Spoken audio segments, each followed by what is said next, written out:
Assalamualaikum warahmatullahi wabarakatuh.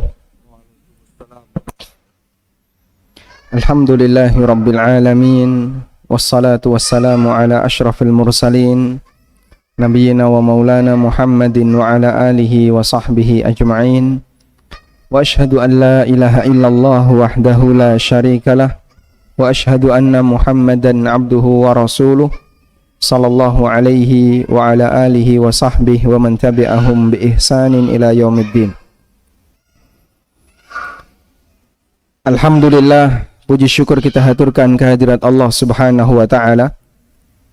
Di kesempatan sore hari ini kembali kita bisa melanjutkan kajian rutin setiap bulan sekali dengan membahas buku fikih bermadhab.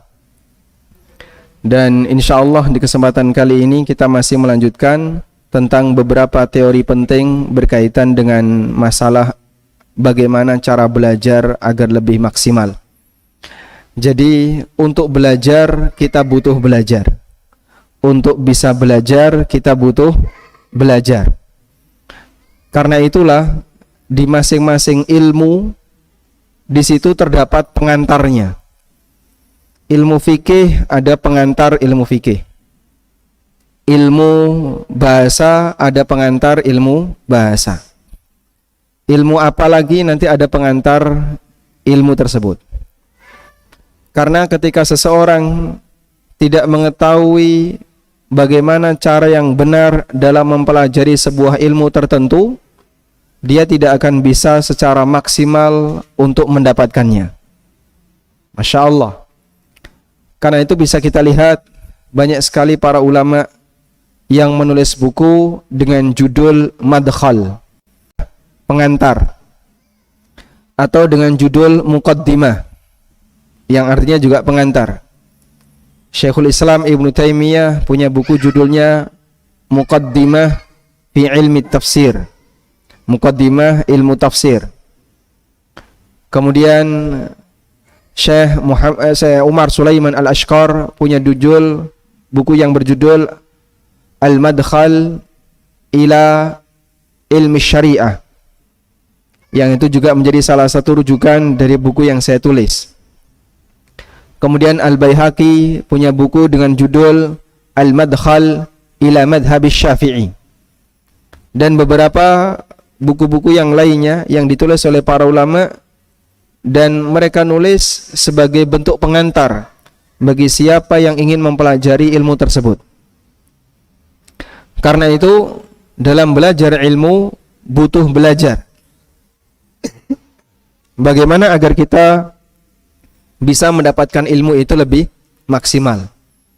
Dan di bagian depan buku fikih bermadhab kami cantumkan itu.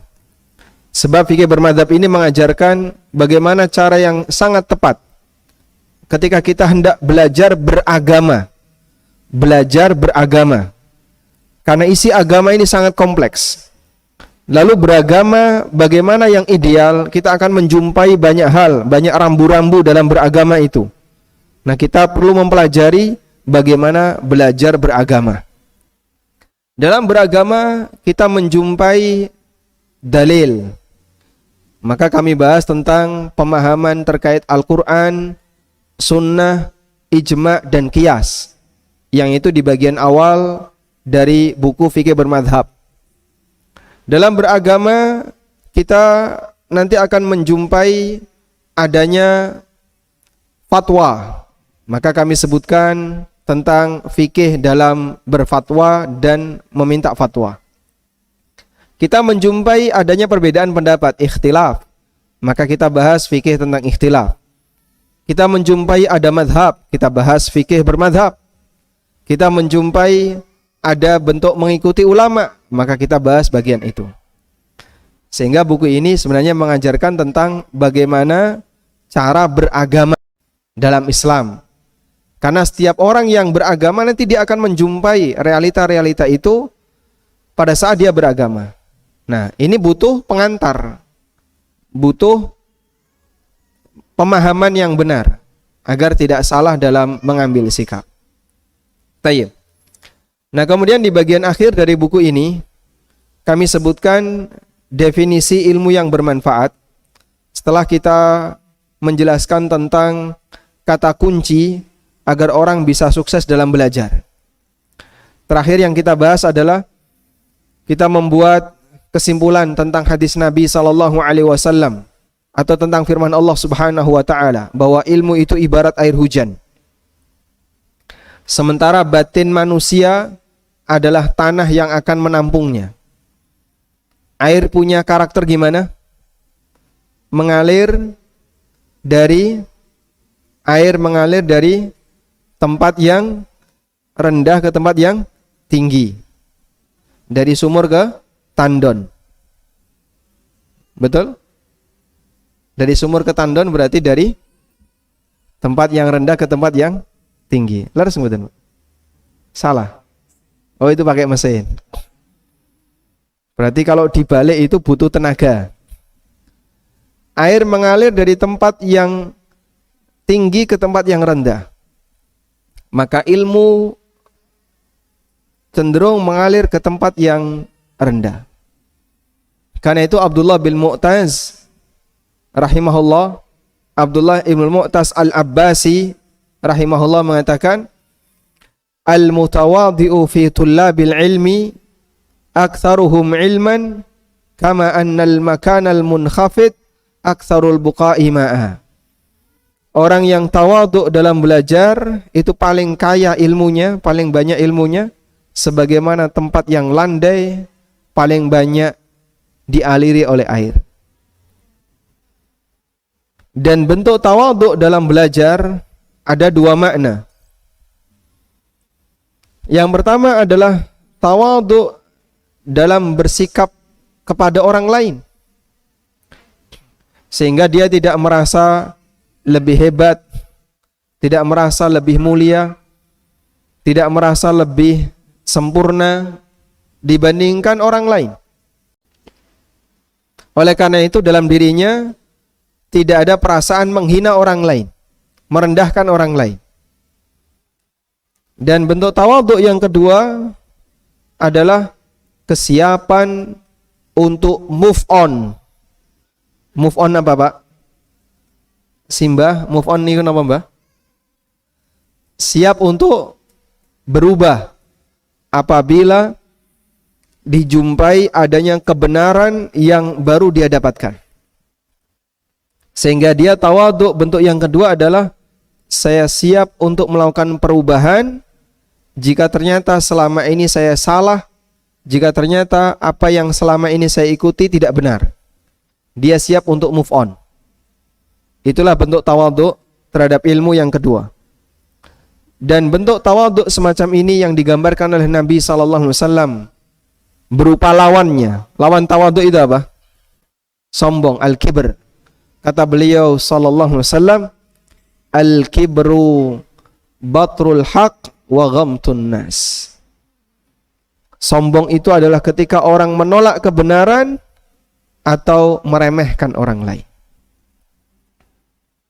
Sehingga orang yang tawadhu adalah orang yang siap menerima kebenaran, meskipun bisa jadi kebenaran itu tidak sejalan dengan kebiasaan dia sebelumnya, tidak sejalan dengan pemahaman dia sebelumnya. Dan yang kedua, orang yang tawadhu adalah dia tidak meremehkan orang lain. Dia tidak merasa dirinya lebih unggul dibandingkan orang lain, tidak merasa dirinya lebih hebat dibandingkan orang lain. Dan realita ini saya saksikan di kalangan para tulabul ilmi, para pembelajar yang ada di pesantren, yang ada di komunitas-komunitas kajian. Mereka yang tawadhu ilmunya lebih banyak. Mereka yang tawadhu ilmunya lebih banyak. Dan tawadhu itu karakter asli, tidak bisa dibuat-buat. Bisa jadi ada orang yang berusaha untuk menampakkan penampilan tawadhu di permukaan orang lain, tapi nanti karakter aslinya akan kelihatan di saat dia berkomunikasi. Sebab orang tidak akan bisa jaim, ya, jaga image dalam waktu yang lama. Pasti nggak betah, nggak kuat. Makanya kalau misalnya baru ketemu Mungkin dia bisa menunjukkan sikap tawadhu. Sudah, lama-lama nanti kelihatan aslinya. Karena ngampet sifat asli itu tidak bisa, Pak. Mesti nanti akan metu dewe, Pak, keluar. Oh, ternyata sifat aslinya seperti ini. Orang nggak bakalan sanggup untuk ngampet sifat asli dalam waktu yang lama. Nanti dia akan tampakkan sifat asli itu. Tayyib. Makanya kalau ketemu pertama belum bisa jadi acuan untuk menilai. Sehingga Umar bin Khattab radhiyallahu anhu ketika beliau menilai seseorang atau ada orang lain mau menilai orang lain, si A mau menilai si B, maka Umar mensyaratkan pernah tinggal selama 3 hari atau melakukan safar bareng orang ini. Sebab orang itu kelihatan sifat aslinya ketika safar atau ketika kita tinggal bersamanya dalam beberapa waktu. Nanti akan kelihatan sifat aslinya. Makanya safar disebut safar yang artinya nampak. Safar secara bahasa artinya apa? Nampak. Allah Subhanahu wa taala berfirman, "Was-subhi idza asfar." Demi waktu subuh idza asfara, ketika sudah nampak. Sebab orang kalau safar dia akan menampakkan sifat aslinya.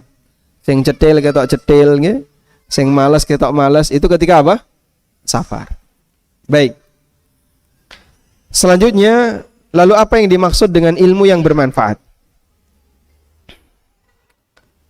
Inti dari ilmu yang bermanfaat adalah ilmu yang bisa mengantarkan pemiliknya menuju surga.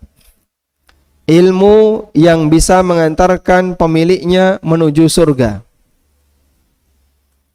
Sebab fungsi keberadaan ilmu pada diri seorang hamba akan memudahkan dia, fungsinya adalah memudahkan dia jalan menuju surga.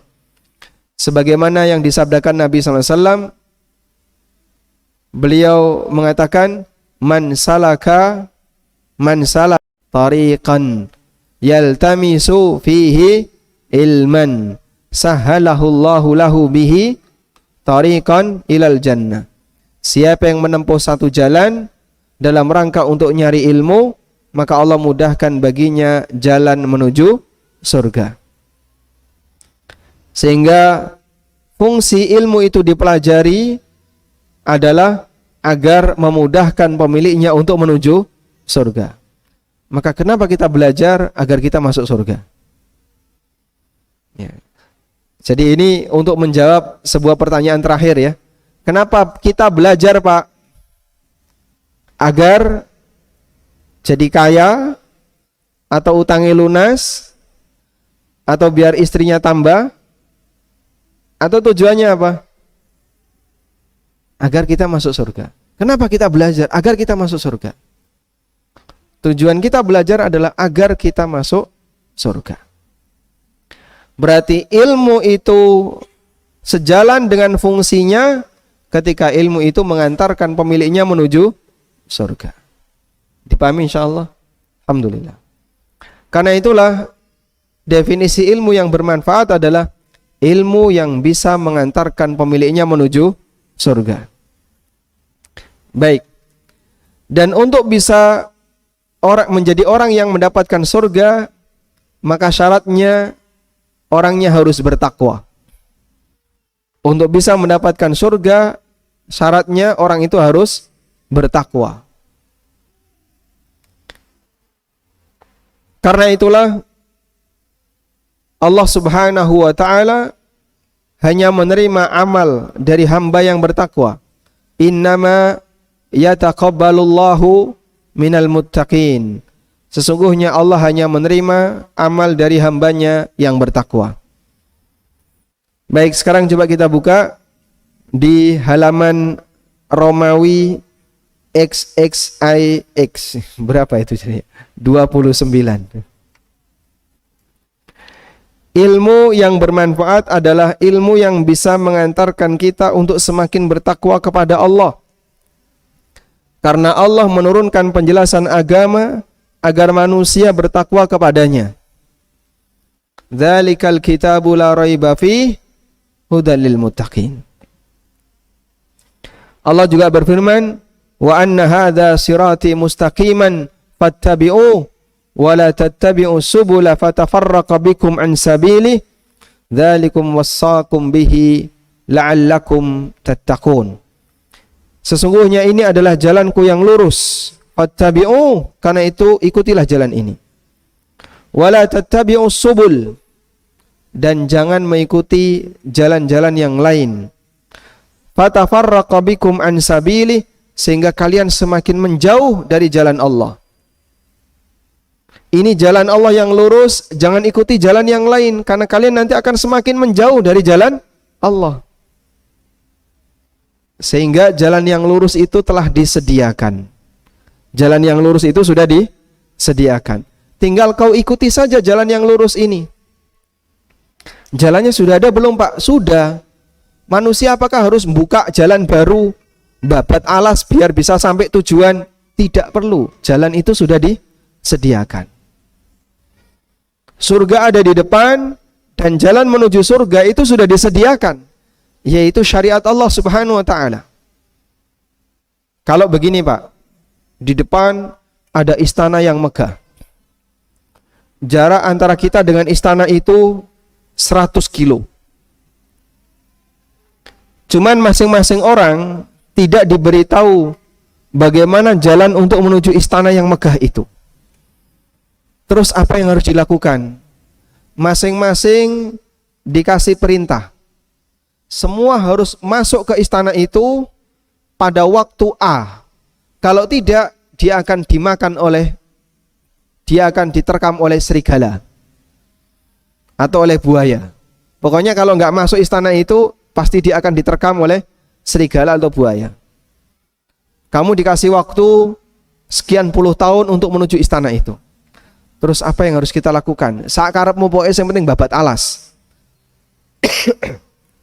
Akhirnya masing-masing orang berkreasi, Pak. Ada yang babati alas, ada yang lompat-lompat, ada yang pokoknya dia berkreasi gimana caranya agar bisa sampai ke istana. Sudah? Yang nggak sampai hingga tiba waktunya, maka dia diterkam oleh serigala. Ada yang sampai dan banyak yang nggak sampai. Apakah beragama seperti itu, Pak? Allah janjikan kepada manusia surga, ya? Dan kita diundang oleh Allah untuk menuju surga. Wallahu yad'ukum ila daris salam. Allah mengundang kalian, mengajak kalian untuk menuju darus salam, untuk menuju negeri keselamatan, yaitu surga. Mari bersama-sama menuju surga. Saat Allah meminta kita untuk menuju surga, apakah kita diminta untuk nyari jalan sendiri menuju surga? Tidak. Allah sediakan jalannya. Jalan apa yang Allah sediakan? Jalan yang Allah sediakan adalah syariatnya. Silahkan kau tempuh jalan ini, nanti jalan ini akan mengantarkan kamu menuju surga. Maka Allah nyatakan, wa anna hadza sirati mustaqiman. Ini adalah jalanku yang lurus. Karena itu saya mau tanya kepada Bapak Ibu, apakah kita diperintahkan untuk mencari agama? Apakah kita diperintahkan untuk mencari agama? Silakan jawab. Coba jawab, Mas. Oh, bukan ya, kru nggak boleh jawab. Apakah kita diperintahkan untuk mencari agama? Gimana, Pak? Yang belakang, Masya Allah. Kalau Nabi Ibrahim mencari agama tauhid, apakah kita diperintahkan untuk mencari ilmu dengan mencari agama sama atau beda, Pak? Hah? Beda ya. Mencari ilmu dengan mencari agama beda ya. Pertanyaan saya, apakah kita diperintahkan untuk mencari agama?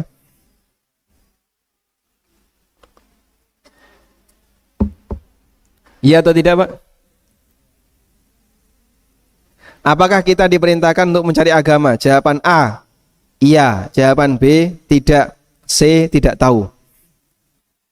A, B, C. B. Kita tidak diperintahkan untuk mencari agama. Karena tidak ada Pak, perintah mencari agama itu tidak ada. Adanya perintah mengikuti agama. Ya ayyuhalladzina amanu dukhulu fis-silmi kafah. Ya wong-wong mukmin, mlebu sira kabeh ning gone agama Islam kafah seluruhnya. Tidak boleh pilih-pilih. Wahai orang-orang yang beriman, masuklah kalian ke dalam agama Islam secara keseluruhan, dalam arti tidak boleh pilih-pilih. Ittabi'u ma unzila ilaikum min rabbikum. Ikuti apa yang telah diturunkan dari Rabb kalian. Wa anna hadza sirati mustaqiman fattabi'u. Ini adalah jalanku yang lurus, ikuti. Jadi dalam beragama kita hanya diminta untuk mengikuti, diminta untuk memasuki, mengikuti. Sebab agama itu anugerah dari Allah yang diberikan kepada umat manusia, silahkan dipelajari dan ikuti. Gampang Pak ya? Maka manusia tidak perlu melakukan penelitian untuk membuat agama. Dalam masalah akidah, akidah itu pemberian dari Allah atau hasil manusia mencari? Pemberian. Maka akidah itu Allah Subhanahu wa taala berikan, Allah turunkan dalam wahyunya. Ini jadi keyakinan, jadilah akidah. Yakini itu.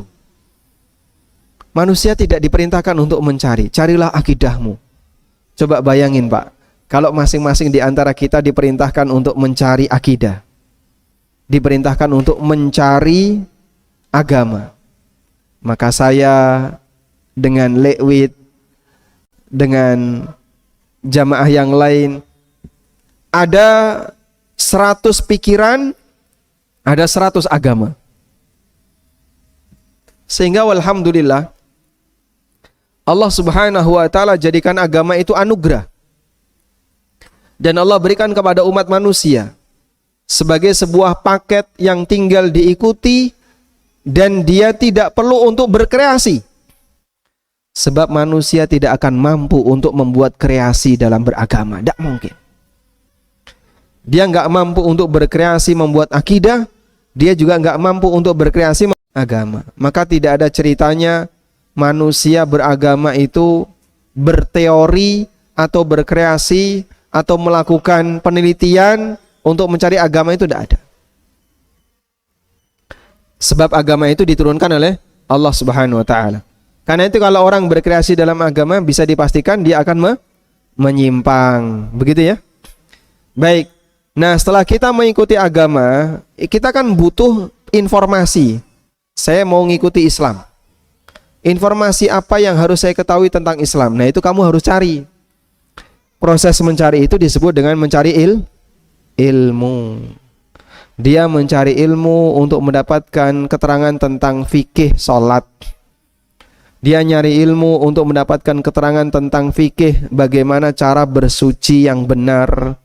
Dia cari ilmu untuk mendapatkan keterangan tentang bagaimana akidah yang benar. Itu proses mencari ilmu. Dan itu butuh guru. Sehingga kalau jenengan sudah menemukan guru, yang guru itu membimbing ke jalan yang benar, ikuti. Alhamdulillah. Baik. Lalu Allah Subhanahu wa taala katakan, "Dzalikum wassakum bih la'allakum tattaqun." Itulah yang aku wasiatkan, yang Allah wasiatkan kepada kalian agar kalian bertakwa. Sehingga dengan mengikuti jalan agama, maka hamba akan menjadi orang yang bertakwa. Oleh karena itulah manusia yang paling berilmu adalah manusia yang paling memiliki rasa takut kepada Allah. Sehingga ilmu itu berbanding lurus dengan takwa. Semakin berilmu, semakin bertakwa. Dan orang yang bertakwa itu tawadhu, sehingga semakin berilmu seperti teori padi, makin berisi, makin merunduk. Bukan sebaliknya. Makanya kami merasa heran kalau ada orang yang dianggap berilmu tapi tambah gumedi, ra nyawang awake cilik, atine dhuwur. Subhanallah. Ini orang kelebihan tensi ya. Sehingga kadang orang itu hatinya jauh lebih besar dibandingkan fisiknya, jauh lebih tinggi dibandingkan badannya, karena sifat sombong yang ada pada dirinya. Dan tadi kita sudah jelaskan hakikat dari sombong dalam masalah ilmu. Sehingga orang yang semakin takut kepada Allah, orang yang berilmu akan semakin takut kepada Allah. Allah berfirman, innama yakhshallaha min ibadihil ulama. Sesungguhnya yang takut kepada Allah di antara hambanya adalah para ulama. Innallaha azizun ghafur. Sesungguhnya Allah maha perkasa lagi maha pengampun. Ibnu Mas'ud rahimahullah pernah mengatakan, menjelaskan ayat ini,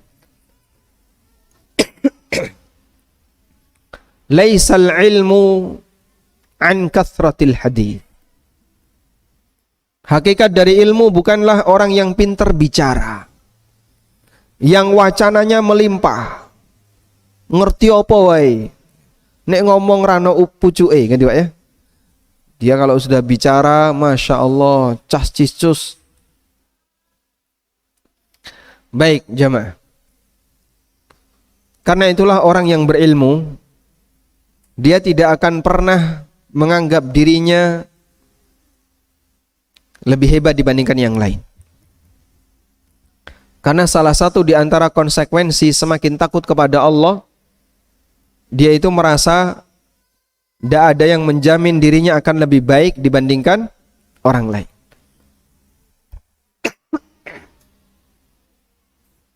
Sehingga orang yang berilmu, ketika dia menjumpai orang yang lebih senior, dia merasa saya kayak kalah amal dengan orang ini. Beliau lebih tua, lebih senior dari sisi usia ya. Berarti amal beliau lebih banyak. Dan ketika bertemu dengan orang yang lebih junior, yang lebih muda, maka dalam pikirannya muncul, dosa saya lebih banyak daripada anak ini. Karena orang ini lebih muda, mungkin dia melakukan dosa dan aku lebih tua dan aku banyak melakukan dosa. Dosaku lebih banyak dibandingkan anak muda ini.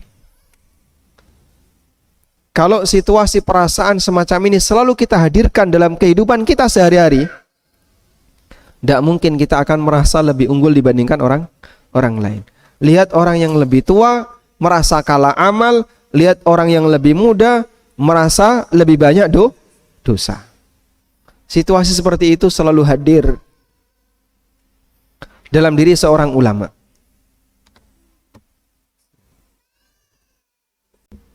Alhamdulillah.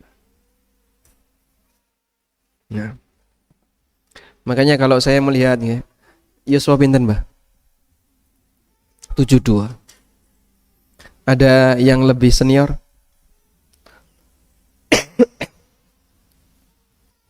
Pinten Bapak? 67. Ada yang 76? 72, 73. Masya Allah. Teman-teman yang saat ini di usia kepala 3 atau kepala 4, bisa nggak njamin tetap istiqomah duduk di majelis ilmu sampai di usia 76, 72 atau 73? Dan saya memohon kepada bapak-bapak, doakan biar saya bisa istiqomah Pak ya. Karena saya tidak bisa jamin apakah nanti seperti ini bisa terus bertahan sampai di usia 50, 60, sampai di usia 40, 50, 60 atau ke atas. Tidak ada yang bisa jamin. Dan seperti itu yang harus kita pikirkan, karena tidak ada yang bisa menjamin masa depan seorang hamba. Baik, semoga Allah berikan kita kekuatan untuk istiqomah. Nabi SAW juga menyebutkan bahwa pemahaman Al-Quran yang dimiliki seseorang akan mengantarkan kepada dua kemungkinan.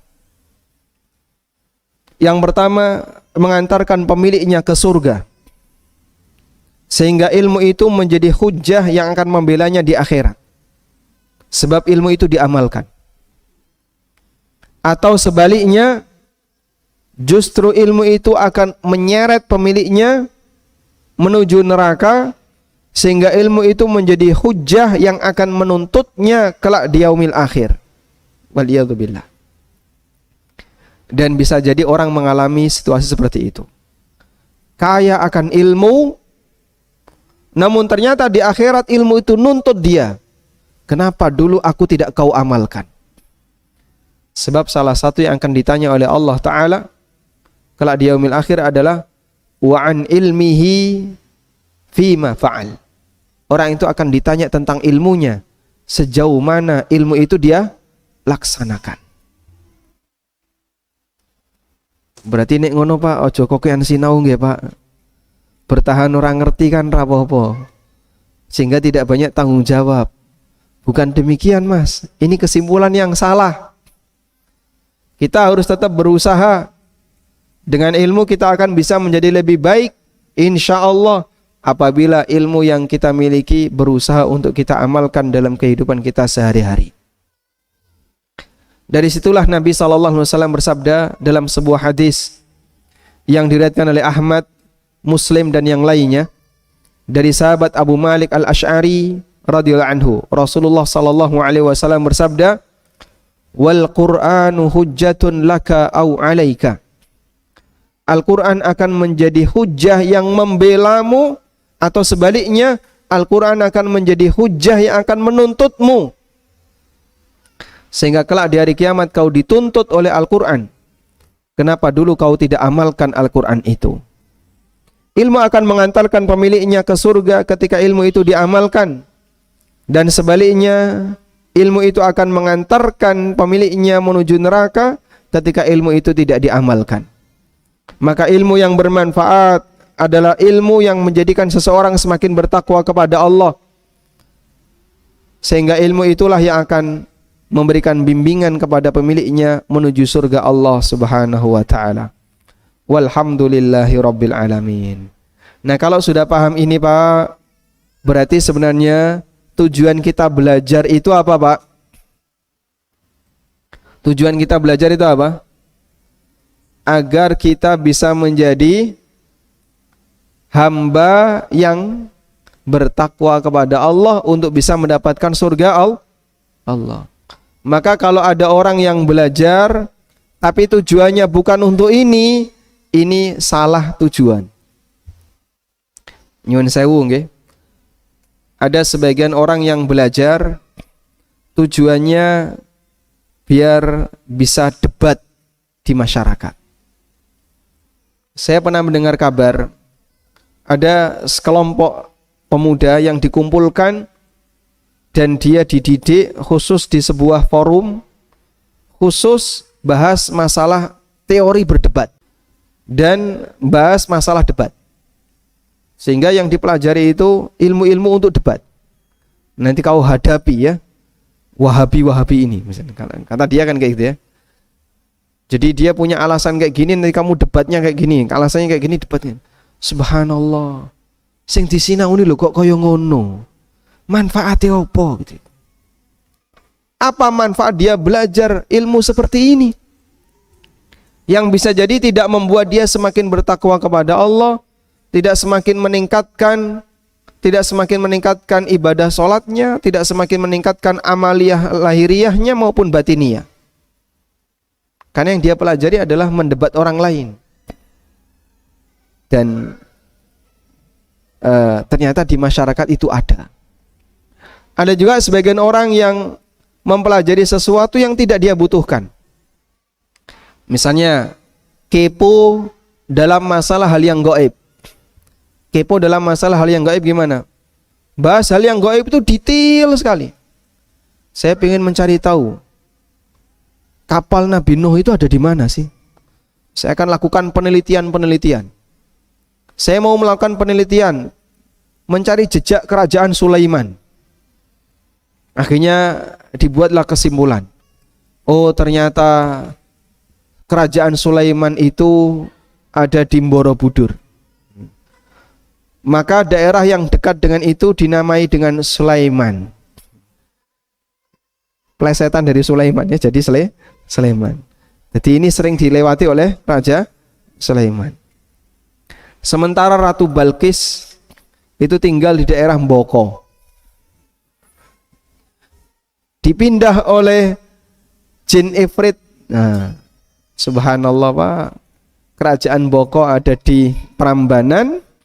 Kerajaannya Sulaiman ada di Muntilan. Yang sering dilewati namanya Sleman. Kaya ngono kok ya ono sing percaya. Kaya ngono Pak, ono sing percaya. Subhanallah. Dan saya pernah di email ya oleh orang yang percaya dengan ini. Terus dia ngasih alasan, penelitian ini seorang profesor doktor bidang matematika. Mas. Koyo raisin ya. Karena DR ya, itu kadang jadi fitnah. Padahal DR itu kalau di Lombok plat mobil, Pak. DR. Kalau Bali kan DK ya. Nah, kalau Lombok itu plat sepeda motor. Bisa jadi fitnah, sehingga orang terfitnah karena dia punya gelar DR di depannya. Terus membuat penelitian kayak gini. Kok dipercaya? Benarlah apa yang dikatakan oleh pepatah ya. Likulli syai'in warid. Jenengan buang apapun itu pasti ada yang nemu, Pak. Manusia buang apapun itu pasti ada yang nemu. Sampai putung rokok dibuang loh ono sing jukuk. Maka kalau ada orang yang punya pemahaman menyimpang, meskipun sangat sesat, tetap akan ada orang yang mau ngikuti. Seperti Lia Eden dulu ya, yang dia ngaku. Itu kan Masya Allah. Sudah sesatnya sudah di puncak kesesatan itu ya. Kaya ngono ya duwe pengikut, Pak. Seperti itu punya pengikut. Nah itu contoh ketika ada orang yang dia belajar sesuatu yang justru memberikan madarat bagi hidupnya, tidak memberikan manfaat. Dia habiskan waktunya untuk mempelajari sesuatu, tapi dia tidak mendapatkan manfaatnya. Ada juga seperti yang dialami oleh para ahli filsafat, yang mereka terlalu mendalam dalam mempelajari filsafat, sehingga waktunya hanya habis untuk belajar filsafat. Sampai kemudian di akhir hayatnya dia itu bingung. Seperti perkataan Ar-Razi ya. Perkataan Ar-Razi ketika dia bingung di akhir hayatnya, dia bilang apa? Yang kami kumpulkan selama ini adalah illa qala wa qal. Illa qila wa qal. Yang kami kumpulkan selama ini ternyata hanya katanya. Karena dia belajar filsafat hanya mengumpulkan teori, katanya, tapi nggak dapat manfaat apapun. Ilmu filsafat kalau di zaman sekarang ya seperti ilmu kosmologi. Ilmu yang mempelajari tentang teori kosmo, namun dikaitkan dalam merancang akidah. Akhirnya jadi nggak karuan, Pak. Sehingga muncullah berbagai macam akidah-akidah yang menyimpang di masyarakat kita. Wallahu ta'ala alam. Walhamdulillahirabbil alamin.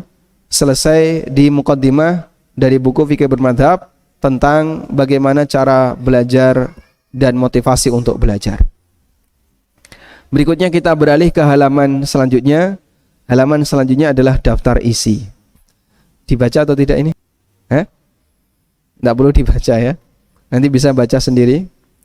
Cuman begini ya, teori dalam membaca sebuah buku, kalau Bapak menjumpai satu buku baru, maka tahap awal yang perlu untuk dibaca adalah resensi di belakang. Kalau ada resensi di belakang buku, silakan Anda baca resensinya. Sudah? Selesai baca resensi, kemudian baca muqaddimah. Selesai membaca resensi, baca muqaddimah, pengantar. Karena di pengantar itu nanti kita akan menjumpai tujuan kenapa penulis menulis buku ini. Itu di pengantar. Selesai baca pengantar, lalu baca daftar isi. Dengan membaca daftar isi, maka kita seperti dibawa kepada peta dari buku. Sehingga dari peta itu kita tahu arah. Oh, buku ini sistematikanya kayak gini, arahnya membahas seperti ini. Sudah? Dan orang ketika mau menempuh sebuah perjalanan, antara yang sudah pernah tahu peta dan yang tidak pernah tahu peta, sama atau beda? Beda.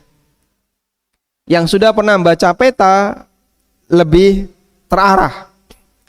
Yang nggak pernah peta, yang nggak pernah tahu peta, dia akan gunakan GPS ya, gunakan penduduk setempat, GPS. Akhirnya mandek takon gitu, karena dia nggak tahu peta. Makanya kadang ketika proses belajar, tiba-tiba ada yang bertanya, Pak, saya mau tanya, sampaikan pertanyaannya. Pertanyaan Bapak sudah kami bahas di buku halaman sekian. Tanya lagi, sudah dibahas di buku ini halaman sekian. Karena dia nggak tahu peta. Tapi kalau tahu peta, begitu dia baca, oh nanti yang bagian ini akan dipelajari di bab ini, di bab ini. Sehingga belum dibahas saat pertemuan pertama, dia sabar. Karena nanti akan dipelajari. Sebab dia sudah tahu petanya. Nah, dalam proses ketika kita melihat daftar isi, tahu peta, mungkin Anda akan tertarik dengan judul tertentu, gitu ya. Kok ada judul ini ya? Ini menarik ini. Langsung menuju ke halaman itu. Buka halaman itu. Misalnya di sini, jenengan baca. Anda melihat ada satu keterangan. Apa yang membuat Anda tertarik? Prinsip ketika beda pendapat. Halaman 195. Langsung buka di halaman 195. Nah, setelah ketemu di halaman 195, Anda baca. Saat Anda baca itu, nanti akan memberikan kesan. Oh, berarti buku ini memberikan penjelasan yang bagus, atau memberikan penjelasan sistematis, atau lengkap, atau apa.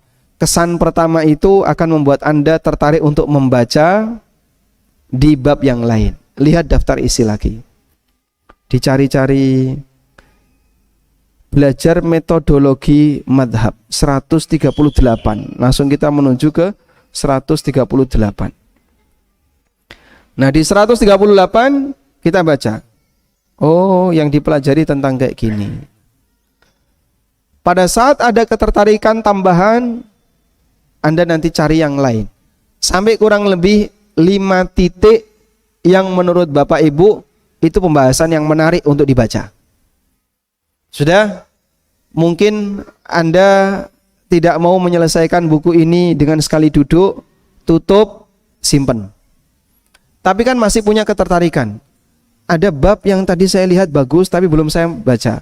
Buku itu akan diambil lagi di kesempatan yang lain. Insya Allah dengan cara seperti ini kita lambat laun bisa membaca buku itu meskipun tidak runtut dari awal atau tidak runtut secara keseluruhan, tapi membuat kita sudah punya keterikatan dengan buku tersebut. Wallahu alam. Sudah? Nah, di buku Fikih Bermadhab tadi sudah saya sampaikan di depan bahwa buku ini intinya adalah mengajarkan kepada pembaca bagaimana cara beragama yang baik, kalau tidak disebut ideal.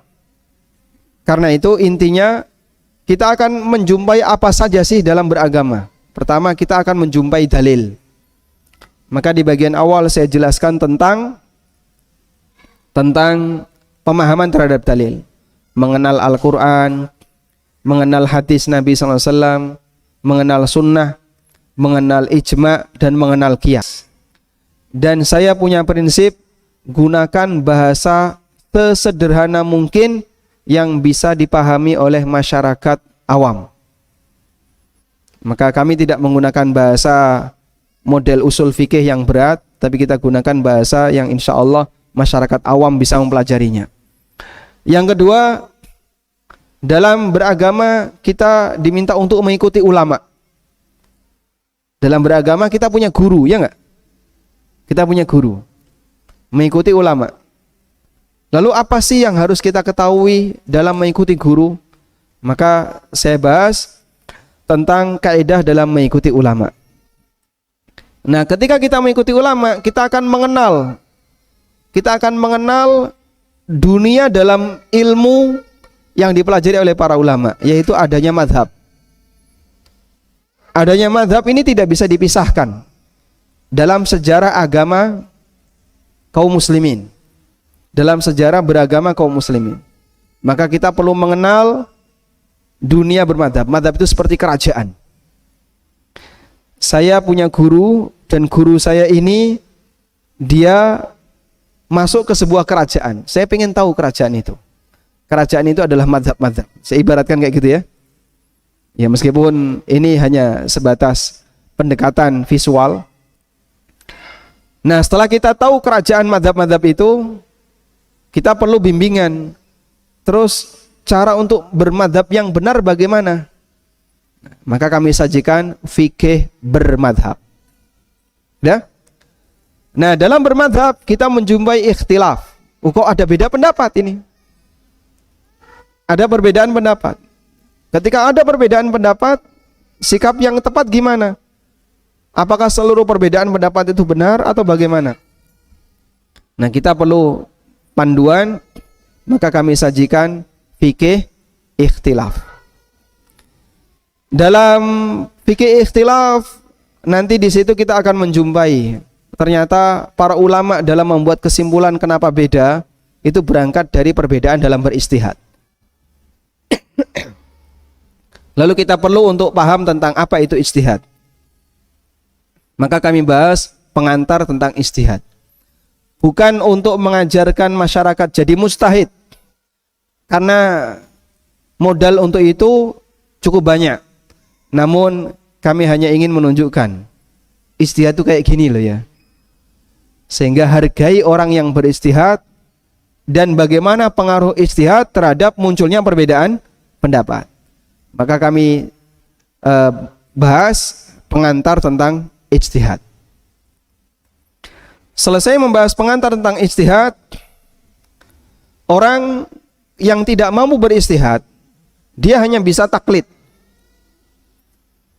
Karena dia hanya bisa taklid, maka dia perlu panduan. Taklid yang benar bagaimana dan taklid yang salah bagaimana. Terus kita kasih bimbingan kaidah dalam taklid beragama, agar jangan sampai orang itu menjadi taklid buta.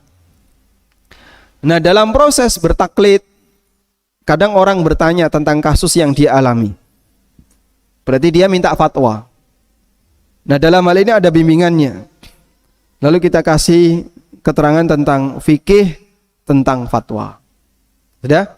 Sampai di sinilah rambu-rambu beragama yang kita jumpai. Setiap orang beragama pasti akan menjumpai ini. Setiap orang dalam beragama pasti dia akan menjumpai realita seperti ini. Dan untuk memahami realita-realita itu, ulama telah memberikan penjelasannya.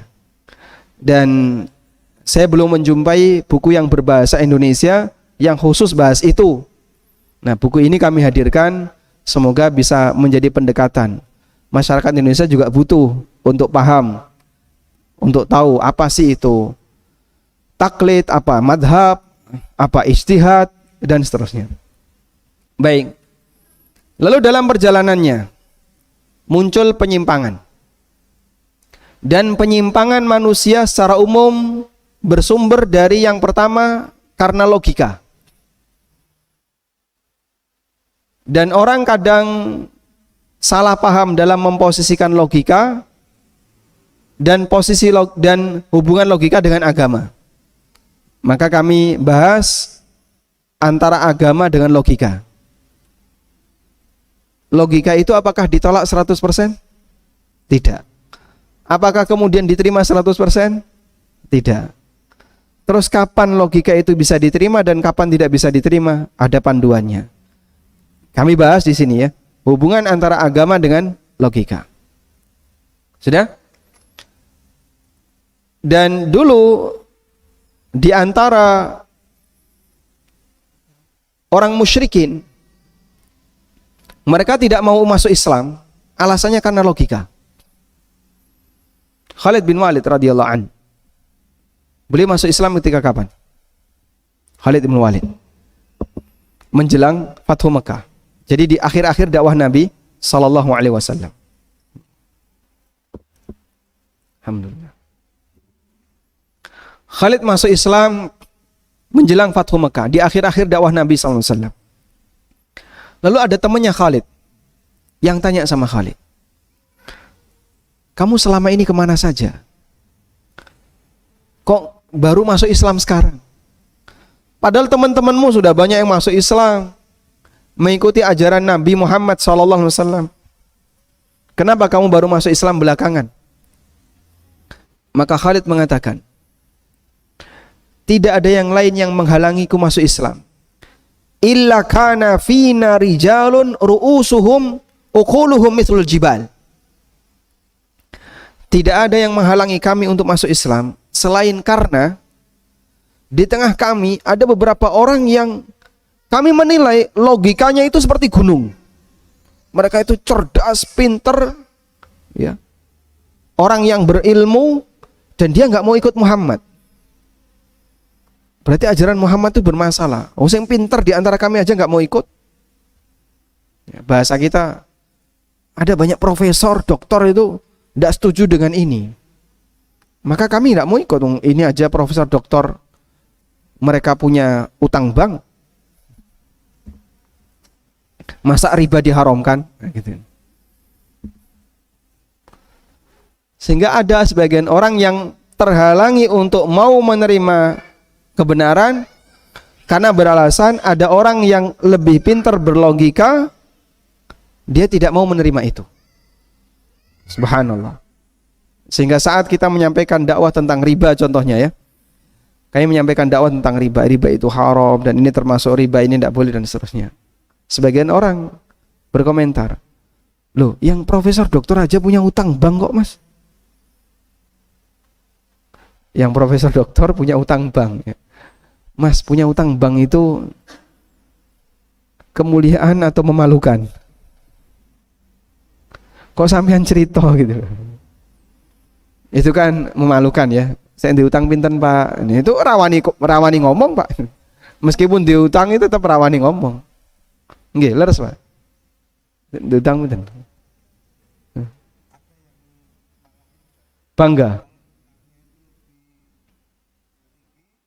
Ya. Ya. Dia makin bangga. Ini bangga ya.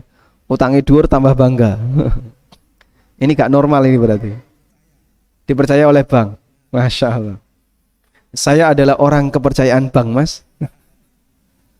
Pripun Pak? Wah, utangku dikai bank, oke Mas. Subhanallah. Kok bisa dia bangga ketika dia punya utang? Baik. Tapi itu kendala awal. Sebagian orang tidak mau menerima kebenaran, salah satu sebabnya adalah karena alasan logika. Padahal logika itu juga nggak benar-benar amat, juga nggak logis-logis amat ya. Karena kadang logika kan ada yang dipaksakan. Ada sebagian logika yang dipaksakan. Yang kedua, salah satu di antara kendala kenapa orang tidak mau menerima kebenaran adalah masalah budaya. Sehingga dia nggak mau ngikut, kenapa? Masyarakat kami nggak mau kayak gitu. Budaya itu di luar logika. Budaya itu alasan di luar logika. Artinya dia hanya melihat kebiasaan. Sehingga dia nggak mau ngikut, kenapa? Masyarakat kami nggak mau kayak gitu.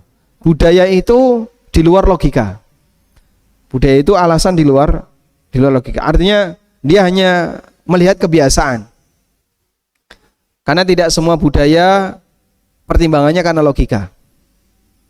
Contoh ya, ada orang babaran dua anak ya Pak, baru saja melahirkan. Lalu ari-ari dikubur di mana? Pintu sebelah kanan atau kiri? Innalillah. Masya Allah. Biasanya ari-ari dikubur sebelah kanan atau kiri? Hah? Tergantung jenis kelamin. Nek lanang kanan, nek wedok orang yang buri. Oh tidak ya. Sehingga ari-ari dikubur di depan pintu sebelah kanan atau sebelah kiri. Sudah? Saat ngubur dikasih apa Pak? Nek lanang Pak. Nek lanang saat ngubur dikasih apa? Mori. Kasih mori. Oh iya, kain mori. Terus kasih apa lagi? Jarum. Terus dikasih apa Pak? Ada yang punya pengalaman kayak gitu? Kalau cewek dikasih cermin. Saya tuh heran, kenapa nggak dikasih emas? Hah? Bener Pak? Kalau emas diambil orang lain. Loh, itu kan sebenarnya bentuk harapan toh. Kenapa kok orang mendem ari-ari itu dikasih jarum? Men pinter jahit. Betul? Atau ada yang orang mendem ari-ari dikasih gunting biar nanti orangnya pinter landep koyo gunting. Nah, kenapa nggak jenengan paringi emas? Hah? Men sugih kan itu. Ngarang semua itu. Tapi itu budaya ya. Logika nyambung nggak? Budaya pakai logika nggak? Enggak. Sehingga ditanya pakai logika, nesu malahan. Iki pokoke peninggalan wong tua, ya kudu koyo ngene, gitu. Lah jenengan sekolah dhuwur-dhuwur sampai S3 kok ya sik koyo ngene. Manfaatnya apa sekolah dhuwur-dhuwur? Tapi yang mitos seperti ini dipercaya. Nah, budaya itu yang kadang menghalangi orang untuk mengikuti kebenaran. Akhirnya dia tidak mau menerima karena alasan itu kebiasaan.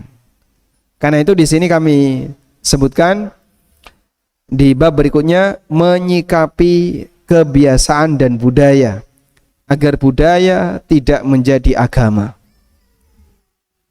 Karena itulah orang-orang musyrikin mereka ketika mendapatkan dakwah mereka mengatakan bal wajadna aba'ana ala ummatin wa inna ala atharihim muqtadun. Dulu bapak-bapak kami, nenek moyang kami nggak ngelakukan kayak gini kok. Dan kami ikuti mereka, nggak mau saya ikut kamu. Dan itu dalam sejarah para nabi dari dulu sampai Nabi Muhammad SAW.